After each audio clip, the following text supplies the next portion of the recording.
اعوذ باللہ من الشیطان اللعین الرجیم بسم اللہ الرحمن الرحیم۔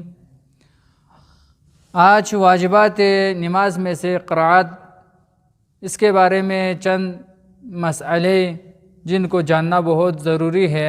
اگر ان کو جانے بغیر اگر کوئی نمازی ان کو جانے بغیر اگر نماز پڑھے تو ان کی نماز باطل ہو جاتی ہے۔ یہ واجبات نماز میں سے غیر رکنی ہے۔ اگر ان کو عمدن کوئی ترک کرے تو ان کی نماز باطل ہو جاتی ہے، لیکن اگر سہواً غلطی سے چھوٹ جائے تو نماز باطل نہیں ہوتی ہے۔ نمبر 1 ہے روزانہ کے واجب نمازوں کے رکعت اول اور رکعت دوم میں سورہ حمد اور اس کے بعد ایک مکمل سورہ کا پڑھنا ضروری ہے۔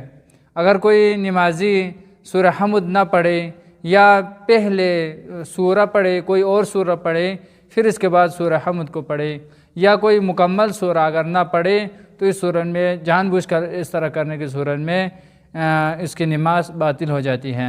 نمبر 2 ہے رکعت دوم اور رکعت سوم میں ایک دفعہ سورہ الحمد یا 3 مرتبہ تسبیحات 4 پڑھنا ضروری ہے، یا فرماتے ہیں کہ اگر تسبیحات 4 ایک بھی پڑھے تو کافی ہے۔ تسبیحات 4 کیا ہے؟ سبحان اللہ والحمد للہ ولا الہ الا اللہ واللہ اکبر۔ نمبر 3 ہے نمازی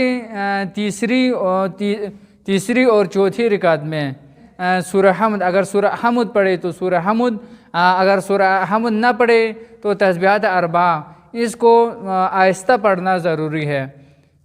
نمبر 4 ہے نمازی یا مرد ہو یا عورت ظہر اور عصر کی نمازوں میں سورہ حمد اور سورہ کو آہستہ پڑھے۔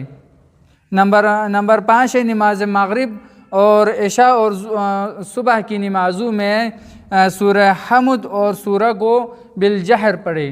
بالجہر یعنی بلند آواز میں پڑھے، لیکن اگر عورتیں ہو تو ان کے لیے نماز مغرب و عشاء اور صبح کی نمازوں میں آہستہ پڑھے۔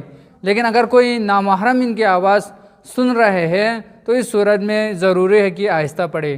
لیکن رہبر معظم دامت اللہ علیہ فرماتے ہیں اگر نامحرم نہ بھی سنے پھر بھی کیا ہے، بہتر ہے عورتوں کے لیے مغرب و عشاء اور صبح کی نمازوں میں حمد و سورہ کو آہستہ پڑھیں۔ نمبر 6 ہے نماز ظہر اور عصر میں نمازی عمدن نماز ظہر و عصر میں حمد اور سورہ کو آہستہ پڑھنا ضروری ہے، لیکن اگر کوئی نمازی عمدن جان بوجھ کر کہ نماز ظہر اور عصر میں حمد و سورہ کو بلند پڑھے تو اس صورت میں اس کی نماز باطل ہو جاتی ہے۔ اور اسی طرح ہے کہ کوئی نمازی نماز مغرب و عشاء اور صبح کی نمازوں میں بلند پڑھنا، بالجہر پڑھنا ضروری ہے۔ ان میں جان بوجھ کر عمدن اگر آہستہ پڑھے تو ان کی نماز باطل ہو جاتی ہے۔ بلند پڑھنے سے کیا مراد ہے کہ اس طرح نہیں ہے کہ مسجد میں جتنے بھی لوگ ہیں یا گھر میں جتنے بھی لوگ ہیں سب سنیں، اس طرح نہیں ہے، بلکہ کیا ہے، کم از کم خود سنیں تو کافی ہے۔ نمبر 7 ہے نماز کو صحیح طریقے سے پڑھنا سیکھے۔ نماز کو سیکھنا کیا ہے، صحیح طریقے سے قرأت کو، ذکر کو، ان کو صحیح کرنا ضروری ہے۔ اگر ان کو سیکھے بغیر غلط قرأت کے ساتھ، غلط ذکر کے ساتھ اگر کوئی نماز پڑھے تو اس کی نماز باطل ہو جاتی ہے۔ والسلام ورحمۃ اللہ وبرکاتہ۔